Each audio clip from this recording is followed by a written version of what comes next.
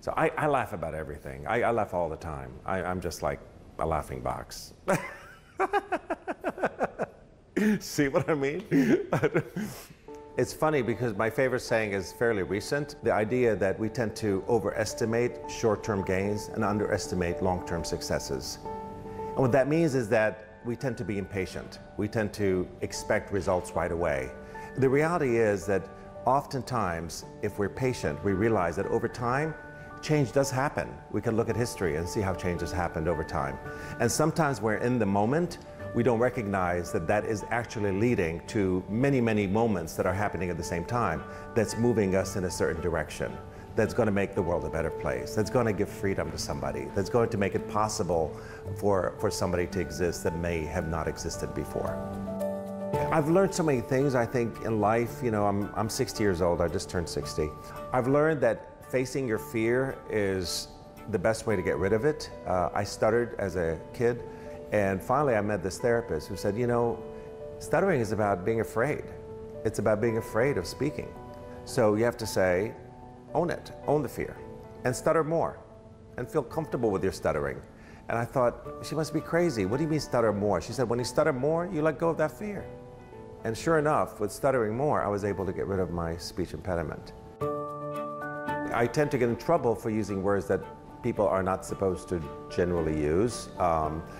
So I'm very colorful in my language. I'm trying to be uncolorful because I'm on camera right now.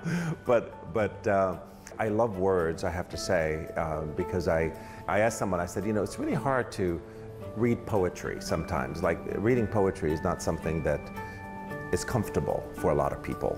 And the person that advised me said, read the words. And I started reading the words and enjoying the words. I live in a word world, so it's very exciting for me when I hear people using words in a way that is creative and exciting and makes you pause. I look forward to every day to work. There's always something new, something exciting. I mean, the restaurant business in itself is a dynamic business, always changing. And you know, it's where people come to connect and meet. And this is my place of work. It's a great space to be in. I don't have to leave an office to come to eat. This is my office and this is my space, and I can have a great time here and meet people here.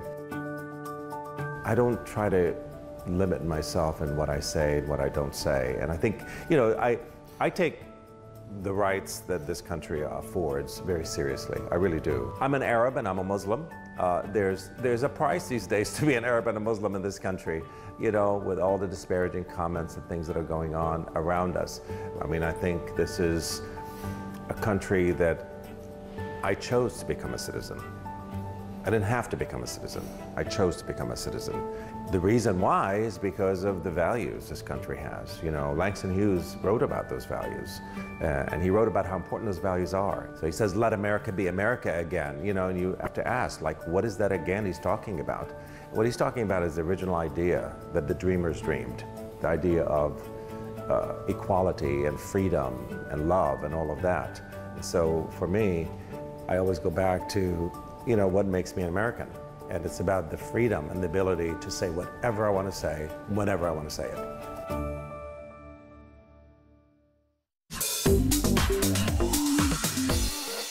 Welcome to English in a Minute. A cucumber is a long green fruit that is usually eaten raw. Why are Anna and Jonathan talking about the temperature of produce? Cool as a cucumber. Did you watch the basketball game last night? I did. I could not believe that player made a basket at the very last minute and won the championship. Talk about pressure, but he stayed cool. Cool as a cucumber. Cucumbers are naturally cool fruits, which is where this expression comes from. Cool as a cucumber describes someone who is laid back or who performs really well when the pressure is on. And that's English in a Minute.